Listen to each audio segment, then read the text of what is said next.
Tantangan komunikasi Bank Sentral wayah ini semakin kompleks seiring dengan berkembangnya disrupsi digital, tingginya tuntutan transparansi, dan adanya kesenjangan literasi ekonomi. Ini disampaikan PLT Kepala Unit Kehumasan Perwakilan Bank Indonesia Provinsi Kalimantan Selatan wayah memberikan materi di gelaran Capacity Building Jurnalis Ekonomi Banua di Hotel Kianain Kandangan, Kabupaten Hulu Sungai Selatan, Provinsi Kalimantan Selatan. Tantangan komunikasi Bank Sentral wayah ini semakin kompleks seiring dengan berkembangnya disrupsi digital, tingginya tuntutan transparansi, dan adanya kesenjangan literasi ekonomi.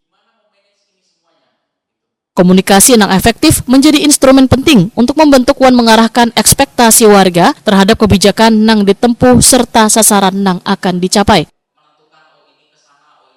Ini disampaikan PLT Kepala Unit Kehumasan Perwakilan Bank Indonesia Provinsi Kalimantan Selatan Tisna Faisal Ayatullah wayah memberikan materi pentingnya komunikasi strategis dalam menyampaikan kebijakan Bank Sentral kepada publik di gelaran Capacity Building Jurnalis Ekonomi Banua yang digelar di Hotel Kianain Kandangan Kabupaten Hulu Sungai Selatan Provinsi Kalimantan Selatan jelang Kamarian Selasa 24 Juni 2025. Tisna Faisal Ayatullah menyatakan, berdasarkan Undang-Undang Nomor 4 Tahun 2023 tentang pengembangan dan penguatan sektor keuangan, mandat BI telah diperluas dari hanya menjaga inflasi dan stabilitas nilai tukar menjadi lebih holistik, termasuk stabilitas sistem keuangan dan sistem pembayaran.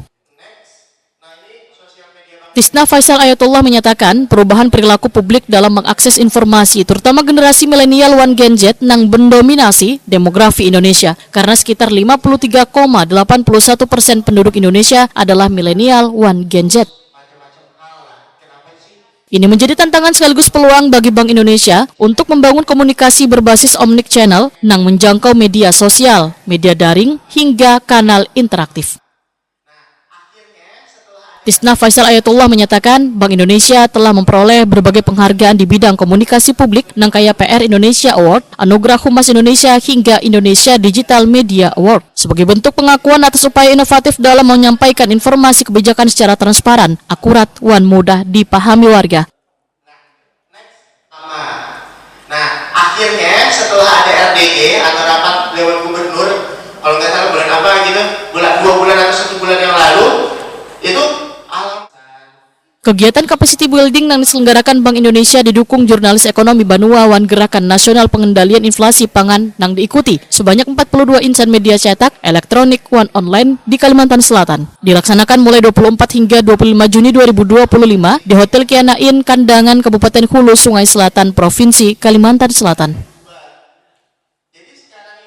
Pemirsa, habaran tadi sekaligus mengakhiri Habar Prima hari ini. Ulun Anugrah Hilmi beserta sabratan kru Nambagawian mengucapkan terima kasih atas perhatian buhan pian sabratan. Jangan kedingat saksikan terus Habar Prima saban harinya di Prima TV. Sampai jumpa. Wassalamualaikum warahmatullahi wabarakatuh.